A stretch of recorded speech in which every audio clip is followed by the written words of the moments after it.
So today we're going to talk about why I love Harris hawks. Zuko here is a Harris hawk. All right, he's a little male Harris hawk. You can tell he's a male because he's half the size of the females. So if we had a female here, you would see that he is exactly about half the size of the female. Now this is true in all raptors, by the way. If you see two birds of prey, two eagles, two hawks, two owls, whatever, if you see them sitting beside each other, the little one is the boy, all right? The big one is the female. It's that in all raptors. They're sexually dimorphic by size, not color, because they all look the same. They're all the same color. Now I'm gonna tell you why I love Harris hawks. I am a master falconer here in Missouri, and we go hunting. The definition of falconry is capturing wild quarry with a trained bird of prey, all right? So, I hunt a lot. I go hunting. I never take a gun. I don't need guns. I don't have a bow and arrow. I don't have a crossbow. I do carry a pocket knife, just in case. You never know, all right? But I usually hunt with between 8 and 18 talons. These really sharp black talons, this is what I take. And this is what I use to capture my prey and my quarry, are these really sharp talons right here. Harris hawks are the best hawk for falconry, hands down. Because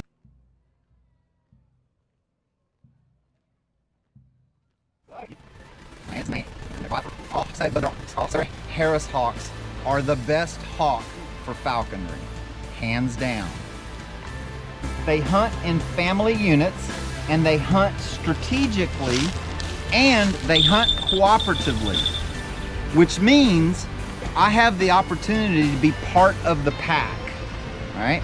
The Harris hawk families are comprised of one alpha female, all right? An alpha female, and two subordinate males that service the female, okay? The smaller males service the female. That means they breed with her, they court her, they clean the nest up, they incubate the eggs, they feed the babies, everything. The two subordinate males will completely take care of the female. The young start to fly around 35 days old, all right? And so once the young are flying, then they all hunt as a family unit. Now, that behavior is one of the main reasons why we find injured Harris hawks that they would be mortally injured, but they're injured to the point that they're still alive, but the family unit's taking care of them. We have found hawks that are missing toes. We have found hawks that are missing legs. We even found one that is completely missing its beak. The beak was broke off right here at the yellow, okay? And also that same one, it only had 2 toes, 1 toe on this foot and 1 toe on that foot. But it was still alive and healthy because the family unit was feeding it, all right? All of that behavior is why I like to hunt with Harris hawks. So this is what hunting with a Harris hawk looks like. I'll take 3 hawks out.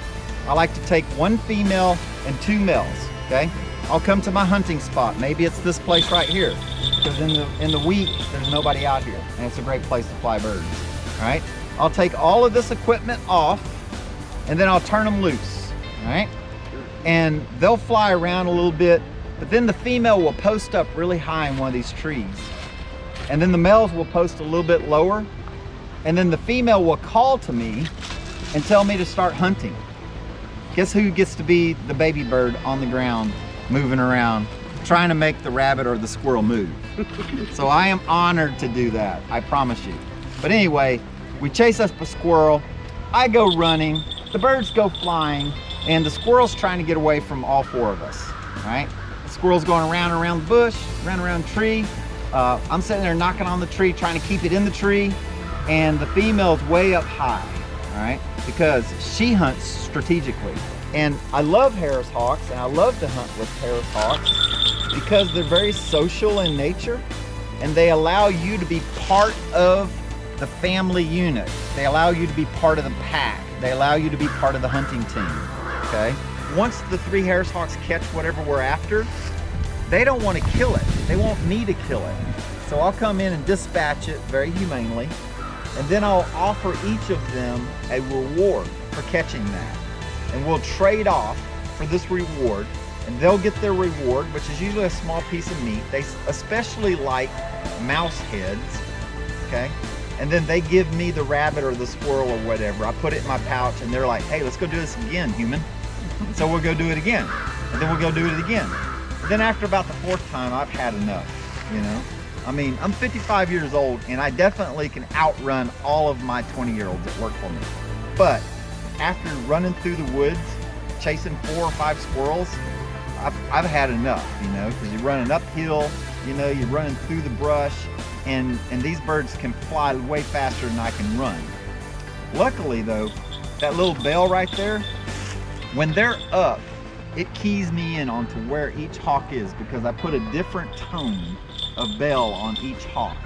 And it takes me about 3 or 4 hunting trips to figure out what tone I put on each bird, because we change them out every year.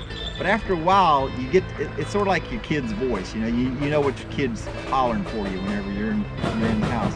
It's kind of the same thing. I know where each bird is, and I know which one is which just by the tone of the bell. And that dynamic, that hunting dynamic, is extremely fun, and it can only be done with the Harris hawks.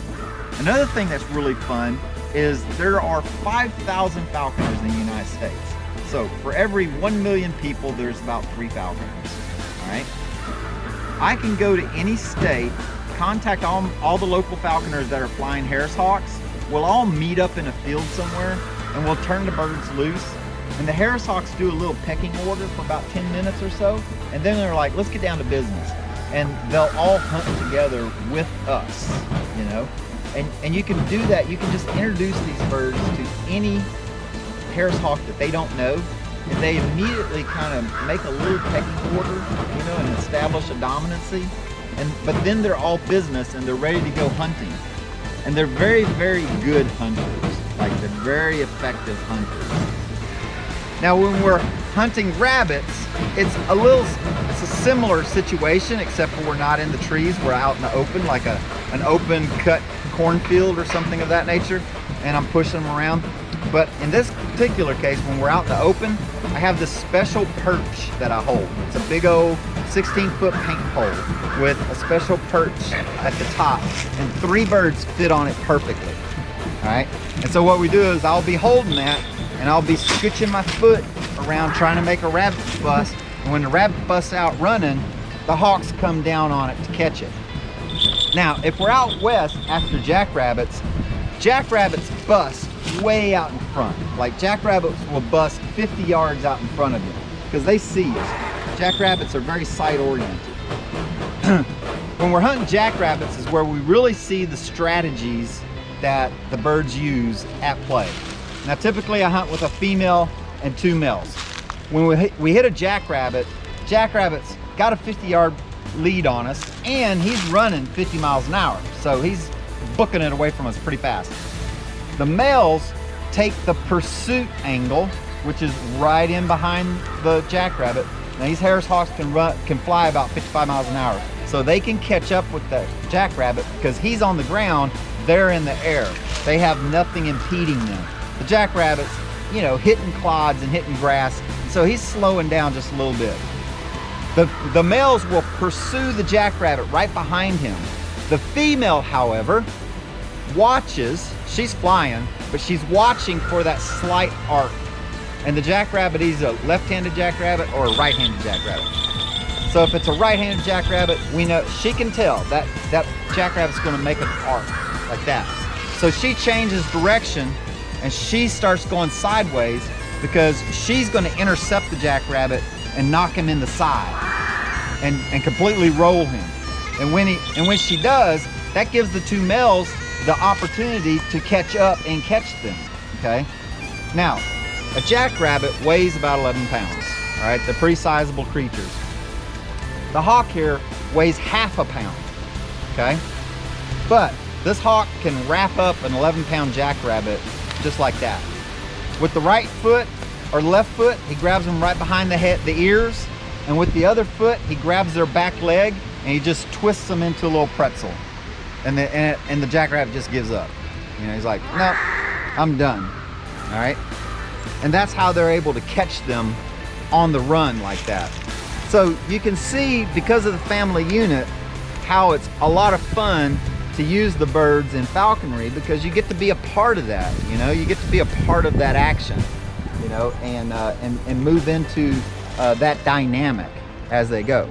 Now, as a falconer in the Missouri area, you can hunt a number of different types of birds, and every species of hawk has some specialty. Like if I wanted to hunt ducks, I would use a peregrine falcon. If I wanted to hunt geese, I'd use a gyr falcon. If I wanted to hunt pheasant, I'd use a goshawk. If I wanted to hunt sparrows, I'd use an American kestrel. And so we have examples of all those birds up at the petting zoo if you want to come up and see. Now, this part of the program, I usually open it up for discussion. If you got questions you want to ask me? Yes, sir. Are those the hawks that in Arizona that sit on the cactus on top of those backs, or is that any different? Yeah, so the question is, are these the hawks that sit on top of saguaro cactus in the desert? And they are, all right? And they stack, right. And so, you know, there's not a whole lot of places to perch out in the desert. So a female would jump up on top of a big old saguaro cactus, and then a male will usually get on top of her, and then another male might get on top of him, and they'll make a stack. Our birds have and these are captive bred birds that have never been outside of Missouri. They still know how to do that. And so our birds, we find them doing that occasionally, especially on power poles. Like female will get on a power pole, male will come along and stack on top of her, you know. But yeah, these are the same birds, Harris hawks. So the question is, do you buy captive bred birds or do you capture wild birds for falconry? And the answer is both. Now, I run a business called Wildlife Command Center. And within Wildlife Command Center, we operate the nonprofit Raptor Rescue, Inc. All of our birds are captive bred for work and falconry, all right? They all have a special identification band that was put on them shortly after they hatched. This is a federal ID number, okay? And so with this number, I can put them on a special permit and I can use them for work, all right? If I put them on a different permit, I can use them for falconry, for hunting, okay?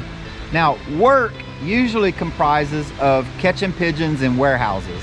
Like a warehouse might be full of pigeons.